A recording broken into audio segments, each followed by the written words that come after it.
Yo, welcome into the CHGO White Sox pregame show presented by PointsBet. Use promo code CHGO when you sign up to get 2 risk-free bets up to $2,000. Welcome into Studio A of the CHGO offices in the West Loop of Chicago. I'm the host of the CHGO podcast, Sean Anderson. You can follow me on Twitter at Sean_W_Anderson.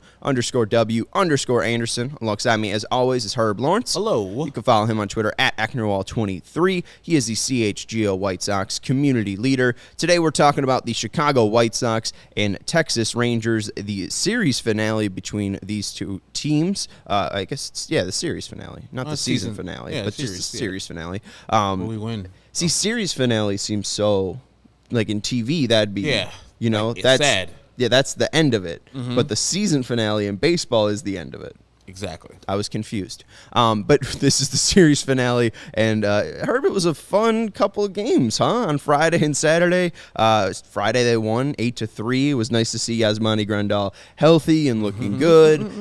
And then on Saturday he gets hurt, and then we get chance to fire Tony. So what are you making after our 2 days off from the Chicago White Sox? It is very weird. As I said earlier in the season, this team is snake-bitten.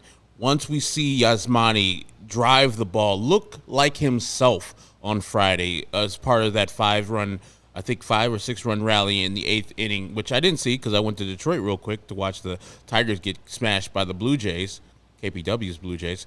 I was like, okay, here we go. We got Yasmani coming back, and then I watched yesterday's game, and I see him leave after getting another hit. And I'm like, Jesus Christ, right when he is on and he's finally getting back to himself, as he told Daryl Van Schouwen that he just needs a couple times, needs some times on his feet to get his legs and knees back from off-season procedure he had, we lose him. And the only silver lining is that he is not on the IL as yet. They brought up Seby Zavala from Charlotte, but they did not place Mr. Yasmani Grandal on the IL. So that's a silver lining, but also they didn't put Aaron Bummer on the IL until today when he obviously wasn't available yesterday's game. So, they just might be holding out to put him on the IL later. They're very weird with this IL stints. Yeah, I don't really feel like it's a silver lining that Seby is up, and that we can see the moves that they made corresponding. But Seby Zavala is going to come up. They selected his contract from Charlotte. They also optioned Davis Martin back down to Charlotte. They recalled Tanner Banks up to Charlotte. They placed Aaron Bummer on the 15-day injured list, retroactive to June 9th. So that would be Thursday. I think June 9th was Thursday, and then they also designated Yermin Mercedes for assignment. So the White Sox 40-man roster remains at 40-man, but I don't really find it to be a silver lining just because of the Aaron Bummer stuff. I mean, White Sox fans were left in the dark. They assumed that he would have been available for yesterday's game in a spot where they could have used a high-leverage reliever, and Tony doesn't go to him, and now we find out that he was injured. So the White Sox love to play this. We'll wait and see. Luis Roberts day to day. Then he's out for 5 games. We love to see. See if Andrew Vaughn's going to rest up. He's out. 3 games. Like, they are very, I think, conservative with their injury reports because they have such poor history with their injury-riddled team. I mean, I don't trust them. It's to their detriment. Like, they had the outing on Friday where you give Kendall Graveman an inning when that was needed, and then you put in Liam Hendricks for a game where it's 5 runs. So you didn't need to pitch that game. I understand the need to get work in, but those two were not available on Saturday. And you guys, as the White Sox, already knew that Aaron Bummer wasn't available. So somehow, some way, call up somebody from the minor leagues. It just put yourself in a bind, and the people who did pitch gave up 7 runs to the damn Texas Rangers. And that's how you lose games. I mean, Lucas wasn't great. He was actually kind of bad. But the bullpen's got to come in and sustain and stabilize a victory that they had, and they couldn't do it. I mean, Tony's got to go to a guy with an 8+ ERA and Bennett Sousa just as much as he has to go to Kendall Graveman and Liam Hendricks. That's not good. That's not good at all. You put yourself behind the 8 ball with that move of not putting Aaron Bummer on the IL yesterday and calling somebody up, anybody up. At least you have a different option.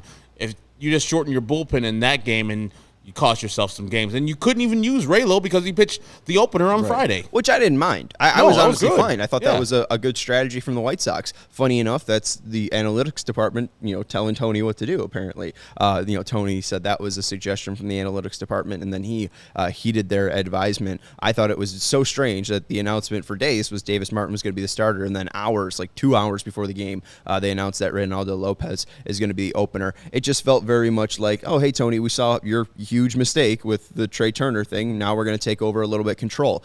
Funny enough, obviously the lineup is different today. It's another unique lineup, but it is mainly unique just because of injuries. But for the most part, the top six has remained the top six for the past 3 games. I don't think that's a coincidence. So I don't know. There's a reason why fans are chanting "Fire Tony." What did they score? Like 8, 9, and 8 runs in the last 3 games. Last 3 games, I think. What it would be 9, 8, and then what did they score yesterday? 9. Yeah. Wow. Yeah. Jesus. Just a bunch of runs. Offense is out there.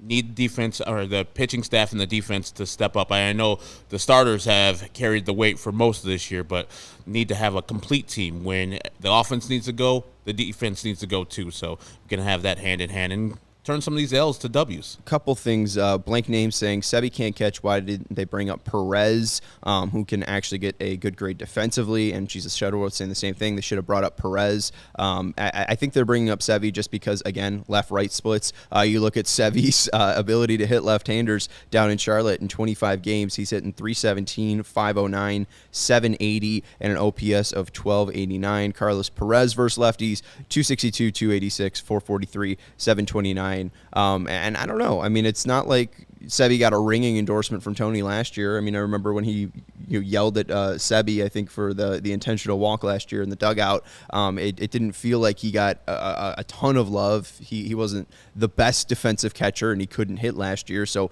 I think they're hoping that he can hit left-handers this year. But it's, again, backwards thinking from the Chicago White Sox.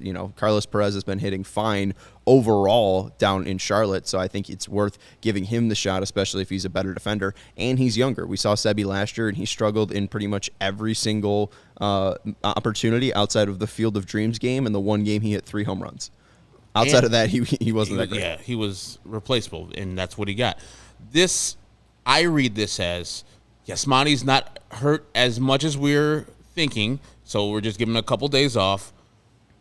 We're bringing Sebi up on the 40-man because he wasn't before, releasing Yermin to designate him for assignment. I thought if they thought that Yasmani was going to be out for more of an extended period of time, they would give more of a shot to Perez.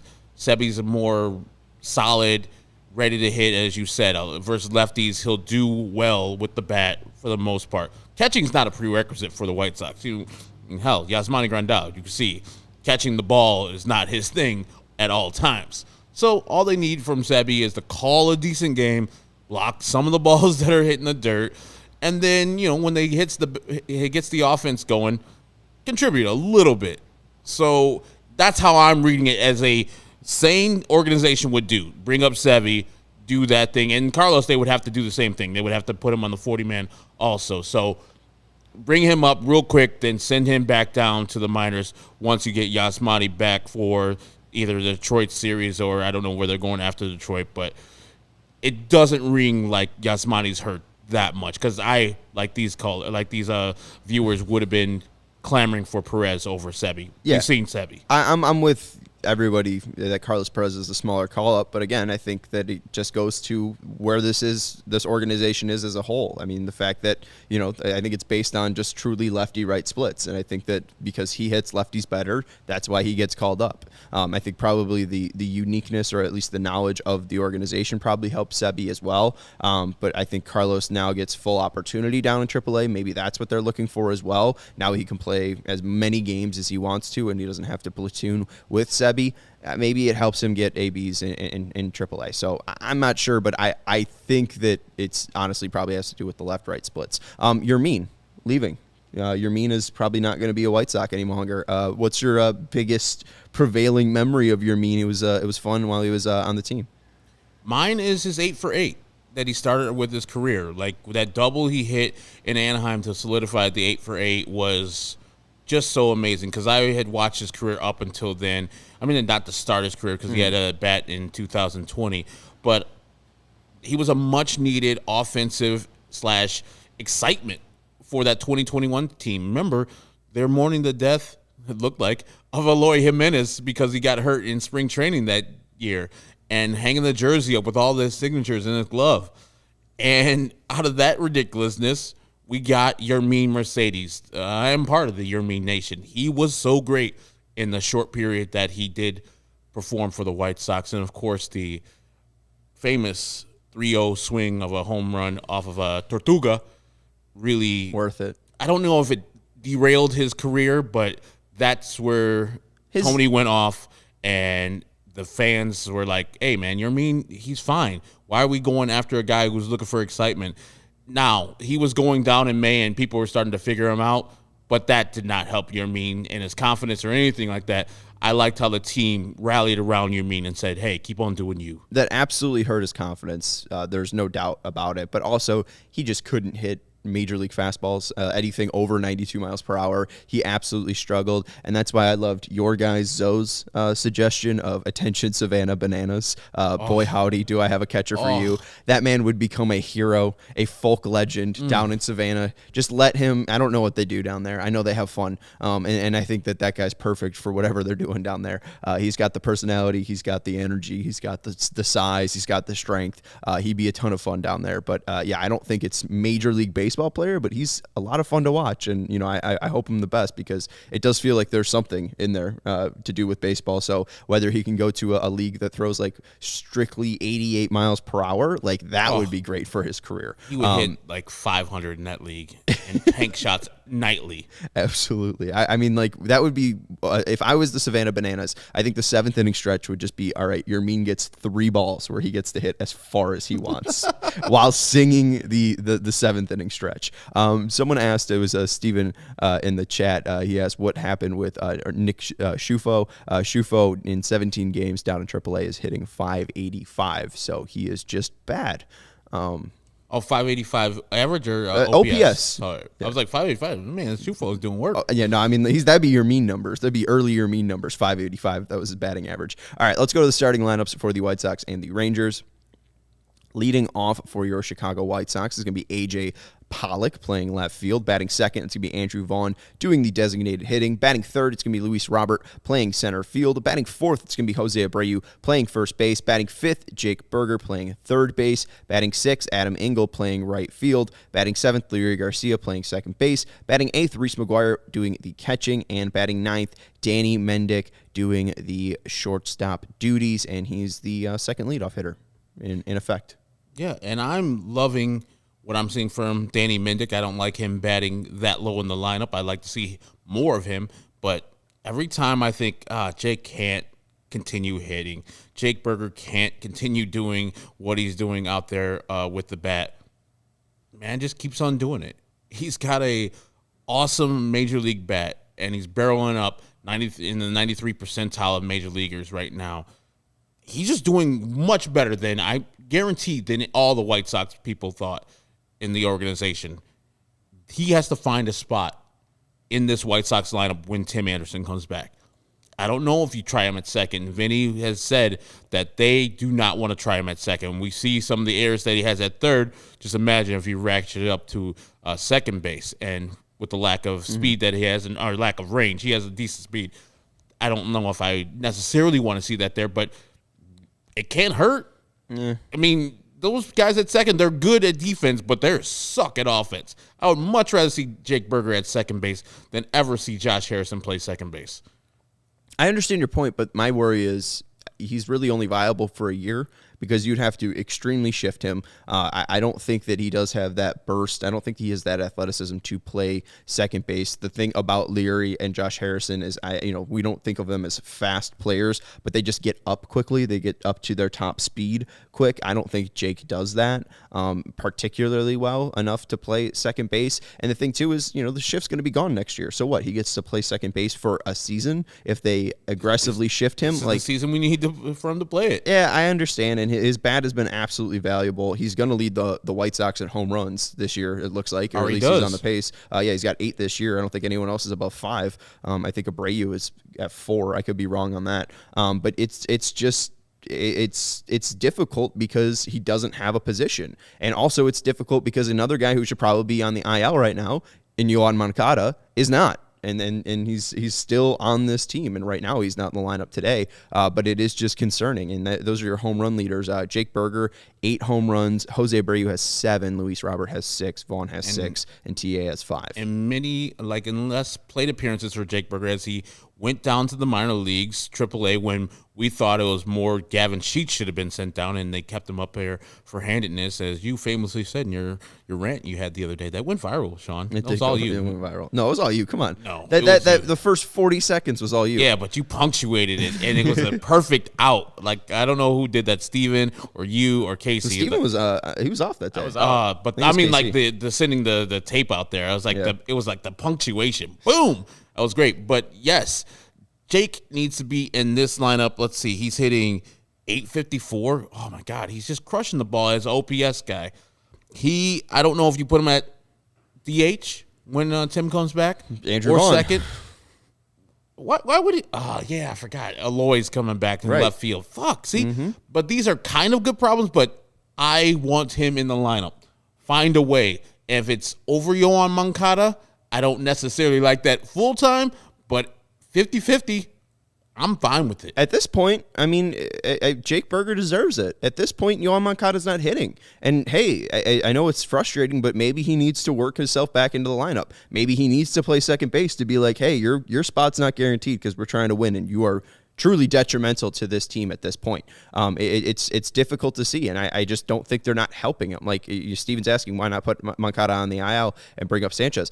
I'm not sure, because it feels like he's hurt. It feels like he's still hurt. It feels like he's not 100%. And I have no idea why Yasmani Grandal and Yoan Moncada are on this team if they're not 100% or close enough to 100%. It doesn't seem like Yasmani Grandal is even at 75%. It doesn't feel like Yoan Moncada can even understand how to reach that 100%.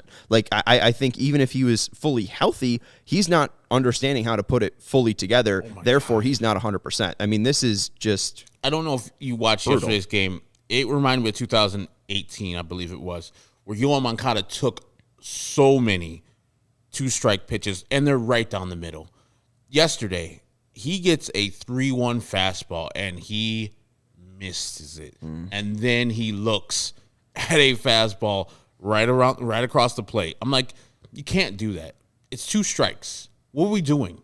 He's doing way too much of that this year. And that tells me it's in his mind, because after that year, Jose Abreu's like, hey, man, you got to get much more aggressive. You have to be aggressive in the zone. Yes, you might think you know the strike zone, but apparently you don't. You lead the league in strikeouts this year in 2018. And you see what happened in 2019. The man got much more aggressive, started zoning balls up, and started hitting them hard. Now, let me ask you, what would you rather have if, it's a bad situation either way? Third baseman Yoan Moncada, second baseman Jake Burger, or second baseman Yoan Moncada, third base Jake Burger? Which one is a better team for the White Sox? Better defensive alignment would be Moncada at second, just because he has more familiarity there and because he is just more athletic. Okay. I mean, he's more of a natural athlete to play there. I don't think they're going to do it. So I'm not sure, but I think he should go on the IL. There was one question, too, or one note about how the White Sox haven't been good at second base defensively, about Harrison and Garcia. They both rank as just, average. They both have 0 outs above average. They're 15th and 16th in the league. So they're not bad. They're not great. I think it's from Jesus Shuttlesworth. But yeah, Harrison and Leary have played bad defense. That's just not true. They haven't been spectacular. They haven't been great, but they just haven't been detrimental, where Jake Burger at third base at times has been detrimental. And I think he would be detrimental at least at second base. Guys like Andrew Vaughn's been completely detrimental. Andrew Vaughn's got -7 outs above average. I mean, he's on a record pace to be one of the worst defenders ever. So we have definitely more defensive issues. Jake Burger is a -3 outs above average at third base. Fun. That's real fun. So not good. And Moncada is probably at least at 0. I mean, he's probably at least grading out to be around average, if not above average still, because he's still got the glove to go with it. But yeah, it's a difficult situation because we don't have good defenders anywhere. I mean, you were playing Gavin Sheets in right field and left field. You had AJ Pollock to fill right field, and he's played the most innings at left field because he can't play right field. Andrew Vaughn playing left and right field still looks just lost out there. And then, the idea with Jake Burger, you need his bat in the lineup, but again, where can he play? It's like the White Sox need like 6 or 7 DH spots. Let's look at the Rangers starting lineup. And Steven said Vaughn can play all positions, right? Put him at second base. Tony would love to, but they're not going to do that. I would love to see that just for the hell of it. And then just looked it up. Yermin Moncada in his brief appearances at third base is 1 outs above average at third base. My guy. No, top 5 third baseman in the game. He's a good third baseman, but he can't hit. Rangers That's lineup. Probably kind of valuable if you hit. I heard that this guy could hit. I think they paid him a lot of money because he can hit. Actually, the first 2 guys, I guess they paid him because they can hit. Rangers lineup, leading off Marcus Semien playing second base. Batting second, Corey Seager playing shortstop. Batting third, Adolis Garcia doing the designated hitting. Batting fourth, Cole Calhoun playing right field. Batting fifth, Jonah Heim playing catcher. Batting sixth, Nathaniel Lowe playing first base. Batting seventh, Ezekiel Duran playing third base. Batting eighth, Zach Reeks playing left field. And batting ninth, Eli White playing center field. I like their young players. That Ezekiel Duran looks exciting. So is that Heim kid. They have Jonah Heim's cool. They have a nice young team, and 3 of their big-time signings are on the field today with John Gray and the 2 guys you mentioned with Marcus Semien and Corey Seager. Yeah, it's definitely an interesting lineup. A lot of spots where that lineup can take off, but it's just they're very young still, and this might be like the 2018 version of the Rangers if we're comparing with the White Sox. They're still not there yet, and the pitching isn't there yet. As we'll look at who they're throwing out today, old friend from the Colorado Rockies, John Gray, is going to get the start for the Rangers in 46 innings pitched. He has an ERA of 5.28. He's allowed 41 hits. He struck out 47. He's had allowed 19 walks, and then an ERA plus of 74. MLB average is 100. Michael Kopech is your starter for the Chicago White Sox. It is Kopech Day. He's pitched 51 innings, an ERA of 194, allowed 24 hits. He has struck out 51 batters, allowed 24 walks, and an ERA plus of 2.03. Let's go to Gray first. White Sox going up against a righty, and he can throw a slider. Are you nervous? Very much so. This is a pitcher that they should hit hard, really hard. I mean, he throws a high fastball, mid-90s fastball, and he pairs that with the changeup, and then the slider is the second most deadly pitch that he has. Yes, I'm very scared that a hitter or a pitcher that the White Sox should take care of is on the mound right now. But the White Sox in their last couple games, we said 9, 8, and 9. So they're hitting the ball all too well. Can they put it together versus John Gray, which would be a great thing. But remember, 2 of those games, I believe, were versus lefties who, no matter what, the White Sox, if it's Martin Perez or top of the league, Tyler Anderson, they're going to crush him. Martin Perez is a righty, right? He's a lefty, I believe. I didn't watch the game, so I honestly don't know. I thought he was always a righty. I know. I mean, unless he switches hands. Yeah. Oh, yeah, he's a lefty. All right, yeah, so lefty Martin Perez and then lefty Tyler Anderson, and then they faced a righty on Friday.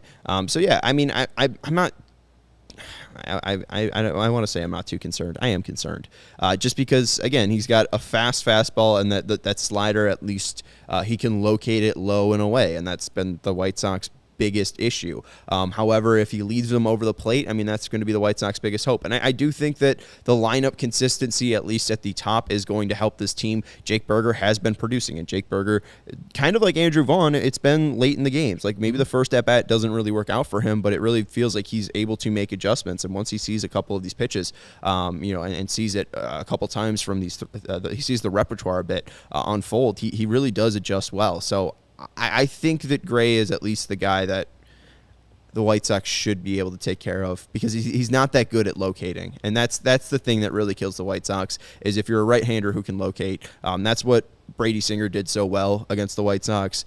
I don't think John Gray has that. So I think the White Sox win today. How are you feeling? I'm feeling the White Sox are going to score a bunch of runs off of John Gray. because they have been in the hitting mode right now. The weather's great outside. The lineup's the same pretty much for the top 6. So, yeah, I think the White Sox are going to win. Probably score 5-6 runs off of John Gray and a couple off of the bullpen. Kopech's going to dominate. If Kopech just needs to throw it in the zone. We know that. I mean, you saw what Jimmy Lambert did. You saw what Davis Martin did. I mean, these are just, like, Raylo, as you say, crumb bums. Like, these are just guys that cannot draw walks. This is not a team that's going to load up the bases.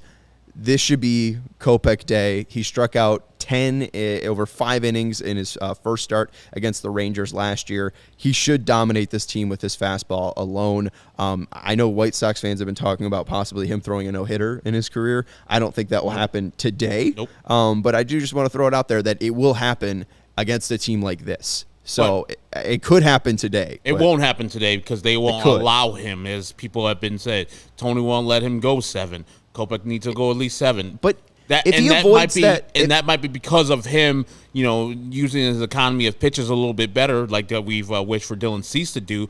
But they're not babying him, but they want to get him to a longer leash at the end of the year instead of these games in June. So he's pitching games in September and the beginning of October, and then the middle of October, instead of these games versus the Rangers, which they see as getting to another point. He need to be radically efficient.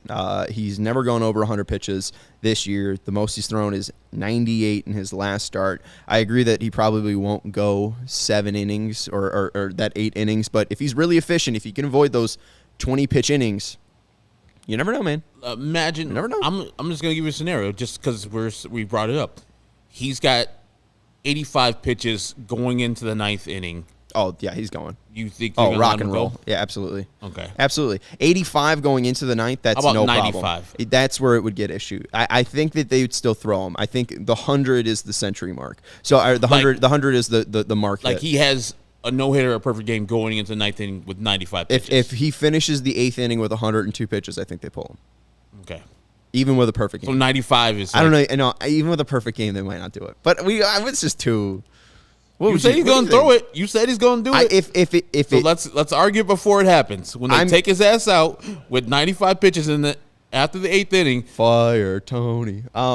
Yeah, I just think if it can happen, or if it will happen, it will happen against a team like this. So I just want to put you on Kopech no-hitter alert. But I think it's the fair question. I just think that Tony, if it was around 100 pitches, I think they'd let him go. Okay. Like, they're not going to Edward Jackson him where he goes 141 pitches in Tampa. But that was like 8 walks, too. That was like 8 walks. Which Michael has, at times, had troubles with the walks. All right. It's not happening today. White Sox win 5-1. What do you think? I'm going the White Sox win 8-2. All right. Most of that scored off of John Gray. The 2 are one by Kopech, one by the bullpen. I'd pick Kopech for my click to pick, obviously, because I think he's going to throw a no-hitter apparently. You guys are cheating. But we can't do that. Yep. We can't pick pitcher. So I'm going to go Alan Lorenz Pollock for my click to pick. Your leadoff hitter. I think he might have a leadoff home run. Yep, going Jacob Michael Burger for my click to pick. It's been fun. I hope they win. If they don't win, I think we'll be very, very upset, and I don't really honestly want to think about that world. And by the way, people who were at the game yesterday, the fire Tony chants, keep it going. Mm-hmm. Like, I'm not necessarily a guy who likes booing or derisive things. I think it's adverse to what you really want. It's counterproductive. But fire Tony chants, he deserved it. And since this situation is what it is, where you know that Tony's not going to get fired, let yourself be out there. Let your feelings be known. It was really just, honestly, listening to that sound. I want to just bathe in that sound. You ever, get a massage? They turn the lights off and they play all those soothing sounds. Mm-hmm. Just put that on. Want that in the background? Fire Tony. I mean, it happened with the Bulls. It happened on ESPN national television, and it led to them making drastic changes in their front office. I don't think it will happen with Tony. I don't think that Jerry will ever do it. keep putting the pressure on him, because it definitely is fun to make him squirm, because the way that this team's performing has not been up to expectations, and it's just been honestly embarrassing at most parts. Edgar's picking a 10-3 Sox victory. Matthew Leonard is picking a Rangers 3-0 shutout. Damn. Dan Payton's picking a 4-3 Rangers victory. Steve's going Andrew Vaughn. Picked to he click. went the opposite. Peyton went 4-3 on the Sox. I know my man Dan Payton wouldn't let us down. Who went 3? Oh, You said Rangers victory. I got you. Oh, I did? Yeah. Oh, but were you making a 34 Walter Payton joke? No. Oh, okay. That's what I thought you were doing, because you said Sox 4-3. So I thought you were saying flipping the. Anyways, there's more up there. Steve said Andrew Vaughn picked to click 8-3. Rusted Sox win 6-1. Abreu with a home run and several RBIs. Burger stays hot and Pollock has a day. And then Chi-Town fanboy going with a 2-1 Sox victory. We'll see who is right after the game. I'm saying 5-1. Herb, you're saying 9-2? 8-2. 8-2. 8-2. We'll see who's right, and we'll see if it's Jake Burger clicking. We'll see if it's AJ Pollock clicking. We'll see if it's Kopech clicking. Maybe it's Andrew Vaughn. Maybe it's Jose Abreu. We will talk to you after the final out is made. We appreciate you guys hanging out with us today. Michael Kopech versus John Gray, and we will recap this one once it goes final. For Herb Lawrence, you can follow him on Twitter at Ecknerwall23. I'm Sean Anderson. You can follow me on Twitter at Sean_W_Anderson. You can follow the show for in-game updates at CHGO_White Sox. And for Stephen Nicholas, our great producer, shout out to Tusk and Fleetwood Mac for their 1979 masterpiece. We will talk to you after the game. Go Sox.